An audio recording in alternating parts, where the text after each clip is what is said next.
Hello दोस्तों, मैं आशीष कुमार अपने YouTube channel Bihar GK tricks में आपका स्वागत करता हूं। आज हम लोग विश्व का भूगोल के अंतर्गत वायु दाब के बारे में इस वीडियो में पढ़ेंगे। तो यदि आप लोगों ने अब तक हमारा channel Bihar GK tricks subscribe नहीं किया है तो इसे सब्सक्राइब कर लें, साथ ही बेल आइकन को जरूर दबाएं। तो आइए वीडियो को स्टार्ट करते हैं। तो सबसे पहले हम लोग इसके नोट्स को पढ़ेंगे। तो आइए इसके नोट्स को पढ़ते हैं। वायु का अपना भार होता है, अर्थात वायु में भार होता है तथा किसी क्षेत्र के ऊपर विस्तृत वायु स्तंभ धरातल पर लंबवत दबाव डालता है, अर्थात वायु जो है किसी क्षेत्र के ऊपर विस्तृत वायु स्तंभ धरातल पर लंबवत दबाव डालता है, जिसे हम लोग वायु दाब कहते हैं। तो याद रखेंगे, किसी क्षेत्र के ऊपर विस्तृत वायु स्तंभ धरातल पर लंबवत दबाव डालता है, जिसे वायु दाब अर्थात एयर प्रेशर कहते हैं। वायु दाब को किस में मापते? तो वायु दाब को बैरोमीटर में मापते हैं। बैरोमीटर में प्रति इकाई क्षेत्रफल पर पड़ने वाले बल के रूप में वायु दाब को मापते हैं। बैरोमीटर में पारे के तल में अचानक गिरावट तूफान आने का सूचक है। यह प्रश्न काफ़ी इम्पोर्टेंट है कि बैरोमीटर में यदि पारे के तल में अचानक गिरावट आ जाती है तो यह किसका सूचक है? तो यह तूफान आने का सूचक है। आगे है बैरोमीटर के पठन अर्थात रीडिंग में पहले गिरना पुनः धीरे धीरे बढ़ना वर्षा की स्थिति का द्योतक है, अर्थात यदि बैरोमीटर में पारा पहले गिरेगा और फिर धीरे धीरे वह ऊपर उठता है तो यह वर्षा की स्थिति का द्योतक है, अर्थात इससे वर्षा होने की संभावना को यह दर्शाता है। आगे है बैरोमीटर में पारे के तल का लगातार बढ़ना प्रति चक्रवाती और साफ मौसम का संकेत करता है, अर्थात बैरोमीटर में यदि पारा लगातार बढ़ता जाएगा अर्थात ऊपर की ओर बढ़ता जाएगा तो यह प्रति चक्रवाती या फिर साफ मौसम का संकेत प्रदान करता है।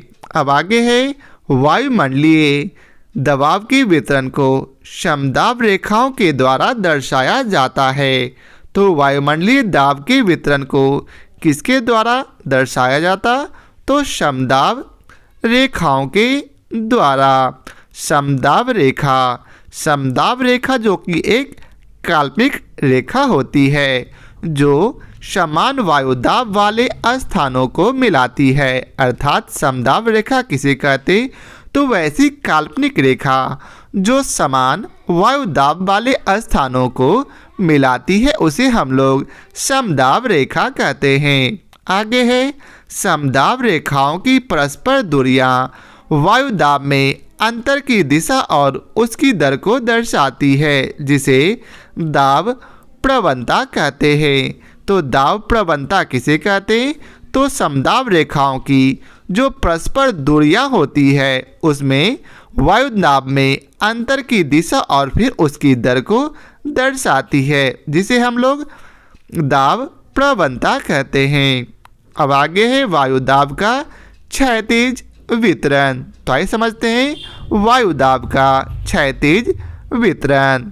धरातलीय सतह पर वायु दाब के क्षैतिज वितरण का अध्ययन समदाब रेखाओं के माध्यम से किया जाता है। तो याद रखेंगे, धरातलीय सतह पर वायु दाब के क्षैतिज वितरण का अध्ययन किसके माध्यम से किया जाता? तो समदाब रेखाओं अर्थात आइसोबार्स के माध्यम से। आगे है यदि समस्त पृथ्वी को देखा जाए तो उच्च दाब तथा निम्न दाब का कुछ निश्चित प्रणाली के अंतर्गत सुस्पष्ट वितरण है, अर्थात यदि समस्त पृथ्वी को देखा जाए तो आप लोग देखेंगे कि कहीं ना कहीं वहाँ उच्च दाब है या फिर निम्न दाब मौजूद है। आगे है, यदि पृथ्वी को समस्त मान लिया जाए तो निश्चित रूप से वायु दाब का वितरण क्रमबद्ध मेखलाओं के रूप में पाया जाता है, परंतु स्थल तथा जल के असमान वितरण के कारण मेखलाओं की क्रमबद्धता में व्यवधान पड़ जाता है। धरातल पर वायु दाब का भूमध्य रेखा से ध्रुवों तक कोई नियमित वितरण नहीं होता। तो याद रखेंगे, धरातल पर वायु दाब का भूमध्य रेखा से ध्रुवों तक कोई नियमित वितरण नहीं होता। वायु दाब की पेटियों की उत्पत्ति में केवल तापमान जिम्मेदार नहीं होता, वरन गति कारण अर्थात डायनेमिक फैक्टर्स भी महत्वपूर्ण होते हैं। तो इसे भी याद रखेंगे, वायु दाब की पेटियों की उत्पत्ति में कौन कौन जिम्मेदार है, तो केवल तापमान नहीं, जबकि इसके अलावा गति कारण अर्थात डायनेमिक फैक्टर भी वायु दाब की पेटियों की उत्पत्ति के लिए जिम्मेदार हैं। कौन कौन? तापमान और फिर डायनेमिक फैक्टर्स। आगे है उत्पत्ति की प्रक्रिया। उत्पत्ति की प्रक्रिया के आधार पर वायु दाब की पेटियों को दो वृत्त समूहों में विभाजित किया जाता है। याद रखेंगे, उत्पत्ति की प्रक्रिया के आधार पर वायु दाब की पेटियों को कितने भागों में विभाजित किया गया? तो दो। कौन कौन? तो पहला है तापजन्य वायु दाब पेटी और दूसरा है गतिजन्य वायु दाब पेटी। यहाँ नाम से ही छिपा हुआ है ताप और दूसरा गति। तो आइए दोनों को बारी बारी से समझते हैं। तापजन्य वायु दाब पेटी, इसके अंतर्गत भूमध्य रेखा निम्न वायु दाब तथा ध्रुवीय उच्च वायु दाब को सम्मिलित किया जाता है। तो याद रखेंगे, तापजन्य पेटी के अंतर्गत भूमध्य रेखा के निम्न वायु दाब और फिर ध्रुवीय उच्च वायु दाब को सम्मिलित अर्थात मिलाया जाता है। वहीं दूसरा है गतिजन्य वायु दाब पेटी, इसके अंतर्गत उपोष्ण उच्च वायु दाब तथा उपध्रुवीय निम्न वायु दाब को सम्मिलित किया जाता है। तो याद रखेंगे कि गतिजन्य वायु दाब में उच्च वायु दाब तथा उपध्रुवीय निम्न वायु दाब को सम्मिलित किया जाता है, जबकि तापजन्य में भूमध्य रेखा के निम्न वायु दाब तथा ध्रुवीय उच्च वायु दाब को सम्मिलित किया जाता है, जिसे आपको नीचे दर्शाया गया है। इसे मैं थोड़ा छोटा कर देता हूं ताकि आप लोग आसानी से समझ सकें। अब आइए चलते हैं, आगे पढ़ते हैं। तो आगे है भूमध्य रेखीय निम्न वायु दाब पेटी। इस पेटी का विस्तार भूमध्य रेखा के दोनों ओर 5 डिग्री अक्षांशों तक मिलता है, परंतु सूर्य के ऋतुवत उत्तरायण तथा दक्षिणायन होने के कारण इस पेटी में खिसकाव का स्थानांतरण होता रहता है। तो याद रखेंगे, भूमध्य रेखीय निम्न वायु दाब पेटी कहाँ बनती? तो भूमध्य रेखा के दोनों ओर अर्थात 5 डिग्री अक्षांशों तक। आइए इसे मैप में देखते हैं। तो यही है 5 डिग्री दोनों ओर, अर्थात भूमध्य रेखा के ऊपर और नीचे दोनों ओर ही भूमध्य रेखीय निम्न वायु दाब पेटी बनती है। अब आगे है, भूमध्य रेखा पर वर्ष भर सूर्य की किरणें लंबवत पड़ती है। तो याद रखेंगे, भूमध्य रेखा पर सूर्य की किरणें कैसे पड़ती वर्ष भर, अर्थात पूरे साल? तो लंबवत पड़ती है, जिस कारण अत्यधिक तापमान के कारण हवाएं गर्म होकर फैलती है तथा ऊपर उठती है। इस कारण सदैव निम्न दाब बना रहता है। तो याद रखेंगे कि भूमध्य रेखा के पास क्या होता? निम्न दाब सदैव बना रहता। इस क्षेत्र में धरातल पर हवाओं में प्रति हवाओं में गति कम होने के कारण शांत वातावरण यहाँ रहता है। इसी कारण इस पेटी को डोलड्रम कहा जाता है। तो डोलड्रम किसे कहा जाता है? तो भूमध्य रेखा के 5 डिग्री ऊपर या फिर नीचे के बीच वाले क्षेत्र को डोलड्रम कहा जाता है। आगे है उपोष्ण उच्च वायुदाब पेटी। तो आइए समझते हैं। इस पेटी का विस्तार 30 से 35 डिग्री अक्षांशों के मध्य पाया जाता है। भूमध्य रेखा से उठी वायु तथा उपध्रुवीय निम्न वायुदाब की वायु इन अक्षांशों में नीचे उतरकर बैठती है, जिससे इसका आयतन कम होने के कारण वायुदाब अधिक हो जाता है। इस प्रकार यह उच्च वायुदाब गतिजन्य होता है। इस पेटी को अश्व अक्षांश भी कहते हैं। अश्व अक्षांश कौन है? तो भूमध्य रेखा के 30 से 35 डिग्री ऊपर या फिर नीचे के बीच वाले क्षेत्र को अश्व अक्षांश कहते हैं। इस शांत तथा अनिश्चित पवन वाले भाग में आने पर प्राचीन काल में घोड़े से लदे जलयानों के संचालन में पर्याप्त अर्थात बहुत कठिनाई होती थी, जिसके परिणाम स्वरूप व्यापारी जलयान को हल्का करने के लिए कुछ अश्वों अर्थात घोड़ों को सागर में फेंक देते थे। इस कारण इसे अश्व अक्षांश कहा जाता है। अब आगे है उपध्रुवीय निम्न वायुदाब पेटी। तो अभी तक हम लोगों ने पढ़ा 30 से 35 डिग्री अक्षांश तक। अब आगे है इस पेटी का विस्तार अर्थात उपध्रुवीय निम्न वायुदाब पेटी का विस्तार दोनों गोलार्धों में अर्थात उत्तरी और दक्षिणी गोलार्धों में 60 से 65 डिग्री अक्षांशों के मध्य पाया जाता है। अर्थात भूमध्य रेखा के 60 से 65 डिग्री अक्षांशों